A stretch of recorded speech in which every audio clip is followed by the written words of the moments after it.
রবিবার হলে না একটু মাংস না হলে যেন ঠিক জমে না। যাই হোক, আজকে রবিবার ছিল আর রবিবারের চিকেনের পাতলা ঝোল ঠিক হলো না। পাতলা ঝোল করতে গিয়েও দেখলাম মানে একটু গাঢ় হয়ে গেছে।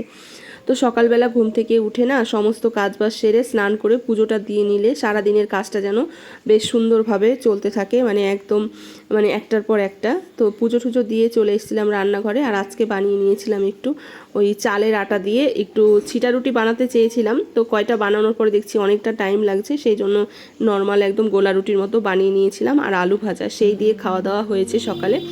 এই যে দুপুরে রান্নাবান্না হচ্ছে চিকেনের ঝোল আর ভাত। আর আমাদের মাংস হলে আর কিছু লাগে না। তো এইখানে শোনার জন্য আবার একটু কষা মাংস তুলে দিলাম। এদিকে আমার বাকি রান্নাবান্না কমপ্লিট করে বাসনপত্র ধুয়ে জলের বোতল খালি হয়েছিল, সব কিছু রেডি করে এখন বসবো খেতে।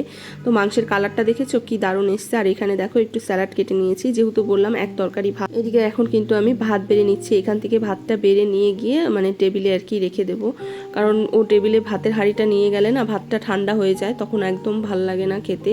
তো যাই হোক, সবার জন্য ভাতটা কিন্তু দেখো সুন্দরভাবে প্লেটে বেড়ে নিচ্ছি। আর মাংস হলে না আমরা এই প্লেটেই আর কি খাই। তো যাই হোক, ওদিকে ভাতটা রেখে এসে এখন এই যে কড়াই থেকে মাংসটা বাটিতে তুলে নিচ্ছি, কারণ সম্পূর্ণ মাংসটা এখন আর ঢালবো না, পরে খাওয়া দাওয়ার পরে, কারণ এখন মাংস ঢালতে গেলে আর কি খিদে পেয়ে গেছে, তো সময় হবে না।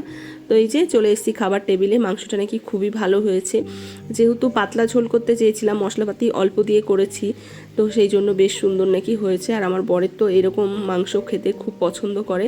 সবাইকে দিয়ে থুয়ে এবার কিন্তু আমি বসে পড়েছি। আর আমাদের বাড়িতে কিন্তু লেগ পিস যদি একটা আসে, তবে সেই লেগ পিসটা আমার পাতেই আসে, কারণ আমি লেগ পিস খেতে প্রচুর পরিমাণে ভালোবাসি। চলো পরে ফিরে আসছি নতুন একটি ভিডিওর সাথে। টাটা।